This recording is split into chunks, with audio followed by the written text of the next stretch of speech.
Iko Nini. So kama kuna story na trend hapa Kenya saizi ni story na uboy anaitwa Ndiang'ui Kinyagia. So the first post nimecheki juu yake leo imekuwa ni post from Boniface Mwangi. Boniface Mwangi alikuwa ameandika, what Ndiang'ui Kinyagia has done is wrong and criminal. An entire country was fighting for his release and praying for his safety, thinking he was abducted, but all this time he was hiding. Shame on him and his family for misleading an entire nation.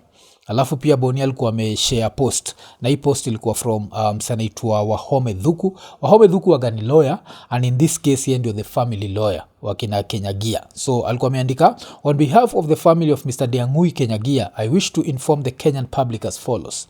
That Mr. Ndiang'ui, who went missing last week, has contacted the family and that he is well, healthy and safe. Mr. Ndiang'ui contacted a family member on Tuesday evening from an undisclosed location. Mr. Ndiang'ui indicated to the family member that he had hidden temporarily for the fear of his life upon learning that DCI officers were looking for him over unknown criminal allegations. Then akaendelea, Mr. Ndiang'ui has indicated that he's ready to present himself to the DCI and to be presented before any court of law when his safety and security is guaranteed. We have therefore advised him to present himself before the High Court at Milimani Law Courts today, Thursday the 3rd of July at 11 a.m. This information has been duly communicated to the Law Society of Kenya for analysis and presentation in court. We wish to remind the public that DCI broke into his house in his absence and carried away several items, and that the family reported the subsequent events at Kinoo Police Station. The family of Mr. Ndiang'ui wishes to thank all Kenyans, both in Kenya and abroad, for the support you have accorded them throughout this trying moment. It's our hope and prayer that justice will prevail in this matter. Regards, Wahome Dhuku, advocate. Then kuna picha ya Ndiang'ui. Na uboy anaitwa Ndiang'ui, I think, kama siko wrong. You ni follow, so I'm thinking he's an Iko Nini fan. So Ndiang'ui, any place huko, I hope uko safe. So now let's get into this. Let's analyze this story. And before we analyze it, wacha tuone another reaction. This reaction was from Gathoni wa Mushoba. Alikuwa ameandika, what Ndiang'ui Kinyagia has done is very wrong. You cannot dupe Kenyans with security matters. We fought for your release genuinely. You owe Kenyans an apology. And when I saw these posts, na hizi reactions I was saying, nilibaki remember another post that I was tagged in yesterday. So jana nilikuwa nimetulia tu, ilikuwa jioni. Alafu kuna msanaitwa Karemi Mudhamia alikuwa amenitag, amesema, hey Mwaf, we need to talk about Ndiang'ui Kinyagia. The DCI is giving flimsy excuses about his disappearance. Please shed more light on this. Then mimi nikamuuliza, do you have any extra info? What's up the number on IKONINI videos? Then Karemi Mudhamia akabaki ameandika, the sister wa Moyo Kinyagia can help us with that. He's been off radar for 10 days now. I hope he'll be found safe and sound. So this was yesterday. So by yesterday, this guy who had been hiding, and the family knew that he was hiding, the sister didn't know he was hiding. Okay, that's number one. DCI released another statement. Was it on Monday? Wakisema, ama it was Tuesday, I think. Wakisema that, that was Monday. Poleni. Wakisema that they didn't know where he was, and he was a person of interest, and then he went missing. So what do you think? The DCI Kenya, wanaweza grab mtu, because kumbuka inasemekana he was grabbed and abducted and thrown into a police car, and then somehow he disappears and they can't trace him. Does that make sense to you? Alafu, before we even go into more interesting details, wacha tuangalia a few things. Now tumesikia the statement that the lawyer said, yes? And let's see the same lawyer reading a statement about talking to the press. Kumbuka hiyo press ingine amesema vile umse alikuwa na hide for his safety, alikuwa muoga, na sasa amejipresent. But now this is what he said when he was talking to the press. As you are all aware, we were here on Tuesday, and there was an order issued to the DCI that first he appears here in person to produce Mr. Ndiang'ui, all his body, or to explain to court why he can't be produced. We are happy to say that after that order was made, that was on Tuesday, as we have communicated to court, Mr. Ndiang'ui was able to contact one of his family members. And then to move a bit quickly, That is the manner in which he found his way to this court today. Because we were able to process that and to advise him to come to court. And so to cut the story short, he is here. So, Mwachikivile hapa anabonga juu the fact that on Tuesday, Gava iliambo iproduce umse either dead or alive. Alafu mysteriously, on Tuesday, umse akabaki amecontact family. Kumbuka all this time when his mother was crying, his sister was crying for him, he had not contacted them. But as soon as the government was told to produce him, mysteriously akabaki amewa contact. And remember, he was hiding and his family knew. That's why I even say expect aweze ku analyze this story deeply. Mseka Boni anasema this guy needs to apologize. I'm there like, he does not need to apologize. You just need to know this guy had been abducted. It's 100% obvious. And it's 100% obvious kwa nini. Wacha tuangalia a few clues. So umse amemeet madhake leo. So kulikuwa na hii footage. And you can just see, so kwa hii footage, the mother is so happy to see him. And sunajua kama mother wa Kenya, the first person wata praise ni Yesu Kristo. So skizeni huyu mother. Thank you, Jesus. Oh God, thank you. Excuse us. Oh, thank you, Jesus.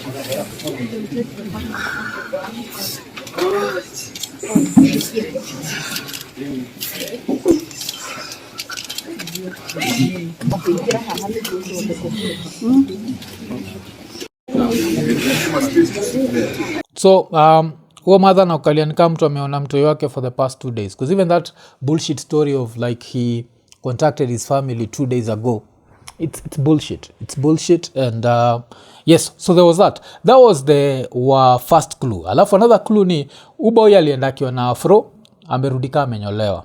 Hii kujinyoa hii haikai ni mtu amejinyoa, hii inakaa amenyolewa. Na sasa inakaa amenyolewa kwa nini? Wacha sasa to go back in time. Kuna kuwaga na uboy anaitwa Samotero, of course, since last year amekuwa kiitwa traitor. And I think he plays the role. He's like, Iko Nini, wacha kaende. So kuna kitu Sama alienda pa amepost, alipost kijana wenu atakuwa free but atarudi akikuwa polite ajeb. Then akaendelea alafu akaendelea akasema kwanza nasikia kamenyolewa, pretty boy will look good than ever. Then what happened? Uboy ameenda pakia pia kamenyolewa. Alafu still Osamotero juni boy tua sunajua ila waga ni raya si ya kawaida, inapenda sana like kuprovoke wase. So alienda pa ameamua kuprovoke wase, akaendelea akasema after uboy asha releasiwa. So kuna hizi photos where you can clearly see he's been shaved. You can look at the mother and you can also look at the face of this dude. That this dude look like someone who's come from hiding in a safe place. He looks scared.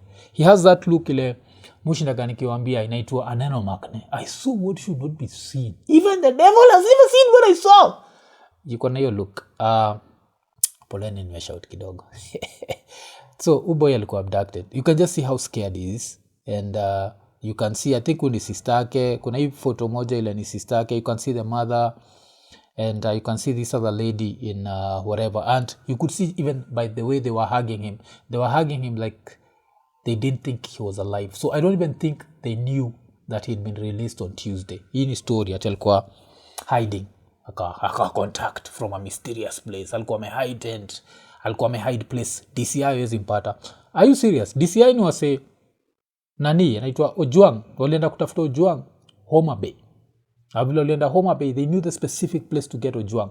But somehow these people can't get Ndiang'ui who ocha za sapere na kwa gaofa. Ziko hapa. Hatu wache kutuchukua kama tako. So now tukigo back to uboy anaitwa Osamotero. Osama alikuwa ameandika, niliwashow kijana wenu wako tu sawa na aliwachiliwa on Tuesday mkaongea mbaya. Next time usidandie hashtag na emotions. Then akaendelea, now I expect that guy to be arrested officially. Vile mlikuwa mnasema gava inafaa kufollow the law. Huyo namuonea huruma. Hate the government but musiichukie bila akili. Whatever he posted ni rant mbaya sana na hapa mchocha kwa hiyo post. So of course uboy ka haujui alikuwa amepost ile post moja ile ilikuwa na story na the schedule of how to deal with Ruto last week. And I think the problem was stories at 2 p.m. Because at 2 p.m. tuko tunafaa kuwa tunahang Ruto, which of course personally vile nilisema I didn't agree with that. I don't feel like we need to push this thing and take it to the violence route. And but this is what happened. But now it's very sad that a lot of Kenyans have bought into the narrative that this boy had not been kidnapped. But this man had not been kidnapped. It's sad. But at least nimechekwa sekaza kanya kundi alikomentika, this is beginning to look like a classic psyop. Blogger Ndiang'ui Kinyagia disappears under suspicious circumstances, goes silent for days, and then suddenly reappears from hiding to announce he's safe and plans to present himself in court. Let's not kid ourselves. No one hides from the Kenyan government for over a week unless they are being allowed to. This is a staged movement to cool public outrage over abductions while quietly closing the file. We've seen this script before, and it's clear the guy has been told exactly what to say to make his situation go away. And yes, that's how he looks. He looks scared. He has the same look that Crazy Nairobian had. That post-abduction look. Post-abduction look. Oh, damn, pal. What's that? The post-abduction look. When was the post-abduction look discovered? When Ruto became president. Yes. So you na that pal. Post-abduction look. Ile hizi raya sijui kufanyaga nini. Zinafanyaga vitu za ajabu kabisa. But it's very bad and it's very sad for Aras to start bashing him and claiming this was a fake abduction. And nimeona wase fulani wana thumb chest zao wako zile za tuliwaambia saizi wanasana ji-abduct. Who can abduct themselves? For 10 days umeamua you're not contacting your friends, you're not using your mobile phone, you're not your mobile phone is off, hauingii kwa internet, hauingii kwenda huko. Hakuna kitu kama hiyo inaweza happen. In this digital age, no one can nini. Alafu hata ukisikiza lawyer wake, there's something that the lawyer said at the end, something to the effect of that wataenda on brief on what has been going on. If this guy has been hiding, see, he's been somewhere watching news and then hiding. Why does he need to be briefed on what has been going on? So this is a classic case of the government abducted someone. They knew it was petty. Yes. Was it a bad post? Yes, it was a bad post. But we've seen worse. And they knew it was petty. And now I'm trying to sharada because this guy does not want to be known as the abductions guy. He's still known as the abductions guy. He's also known as the guy who's approved mass murder. Inamaanisha next week hatujui what's going to happen.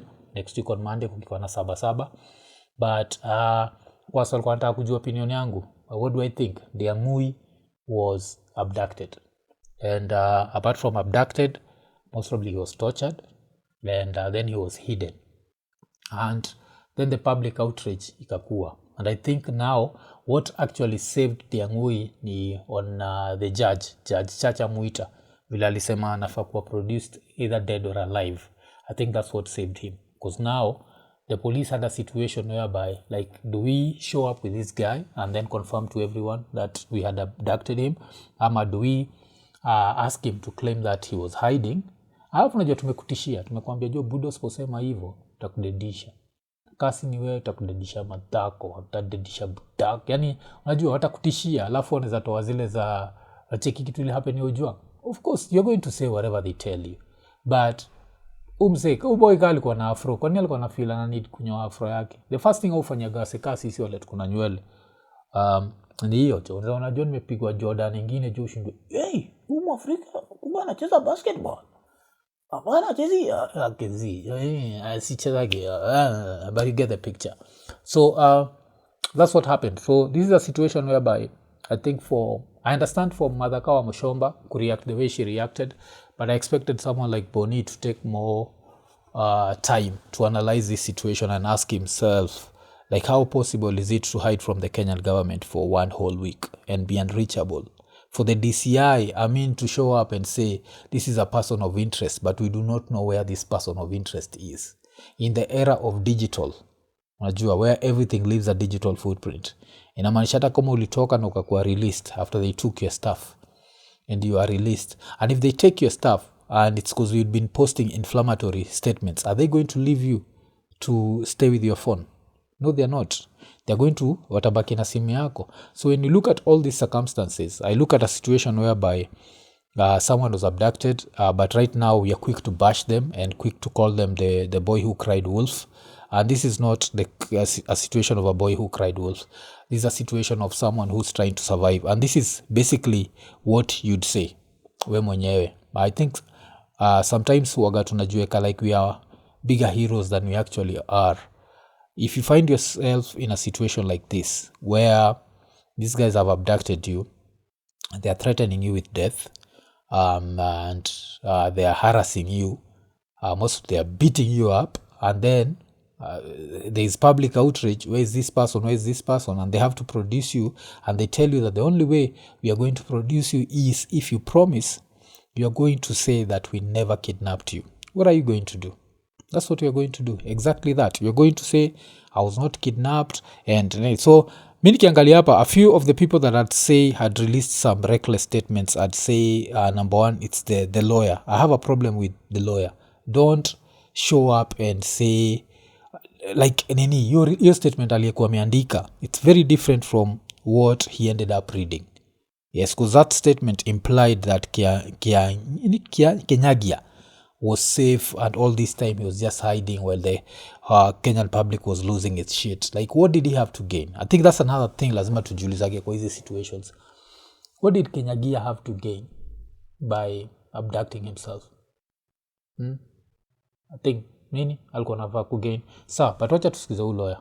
The court has issued that this matter, the petition itself, will be heard on 18th of July, I think 18th and 24th. That in the meantime, Mr. Ndiang'ui gets into contact with his lawyers. As you see, we have just met him today, and we will be debriefing him, telling him what has been going on in court, and for him to tell us what has been happening to him. And it's after that we'll now come and communicate to the court. Mesikia hapa yeye mwenyewe anasema wataenda brief on what has been happening, and then yeye mwenyewe wa brief on what has been happening to him, and that's when they're going to release the statement. So I think with this situation, I'm just going to blame the lawyer. Don't do that. You put your client who's already traumatized, you put them in a situation whereby people are going to bash him and claim that he'd abducted himself. You know, because Kenyans, we have this disease, I don't know, ni disease gani tunakuwaga nayo, but we love turning our heroes into villains. It's something that we've done. Tumeifanya na Morara. Tulibaki tumepeleka Morara huko juu. Right now he's a villain. He's untouchable. You should not touch him. Tukafanya hivyo na kina Kasmuel. It come to abductions. We did that with Crazy Nairobian. We did that with Osama Otero. And that's the reason why Osama decided to be a villain. He was like, damn, I'm not going to ask for you. And if you say that my abduction was fake, I'm just going to run with it. And that's what Osama did. And he's within his rights to have done that. And this is the same thing we might end up doing with Kinyagia. And every time we turn someone who went through an ordeal and we turn them into someone who was acting, what ends up happening is the government wins. And it does not just win, it ends up winning back a few votes. Because also like, nini haaseja? Nini haase? Kulikuwa na commercial activists, now there's commercial abductees. Usikue surprised very soon utasikia wakisema that kuna serikali ya outside Kenya that is paying people to be abducted. They're going to do all this nonsense. And don't be surprised another time itakuwa msana kidnapiwa, after the next unareleasiwa ukiwa maybe drunk na kadem fulani mkiwa kwa kona fulani, alafu anasema look, he was just there chilling with his girlfriend. And so this is nonsense is going to happen. And Miklen anasema ikikam to Ndiang'ui quick should I say quick recovery, and I hope you can go back to a good mental space. And I wish you all the best with the upcoming trial, if there's a trial. And also I want to say I don't support what you did. I don't support the poster. Do I think that it meant you should be abducted? No. Do I think it was reckless? Yes, it was reckless. Don't forget the president you're dealing with. The president you're dealing with is different. Najua hii story yote mlijidanganya si uchawi ni maombi. Saizi mnajua ni uchawi si maombi. Ni kubaya. Ni kubaya. So since ni kubaya, control yourself, control your emotions. Don't post something that can bring you a lot of trouble. Ama inasema gani? Don't let your mouth cash a check that your ass can't cash. Don't let your mouth write a check that your ass can't cash. Yes. And that's basically what's happening. Every time you go onto the internet and you talk some shit, that's your mouth writing a check that your ass can't cash. So stay away from that. But if you just wanted to know my opinion, was he abducted? Yes. Yes. Do I have a doubt in my mind that he was abducted? No. I'm 100% sure he was abducted. There is no way anyone can hide from the government for a whole week. Because hii yake ilikuwa 11 days. Haiwezekani. The only people who've been able to hide from the government, tukimalizia hii story, ni Jacob Juma's killers na pia Msando's killers. You know why? Because they were killed by the government. Iko Nini.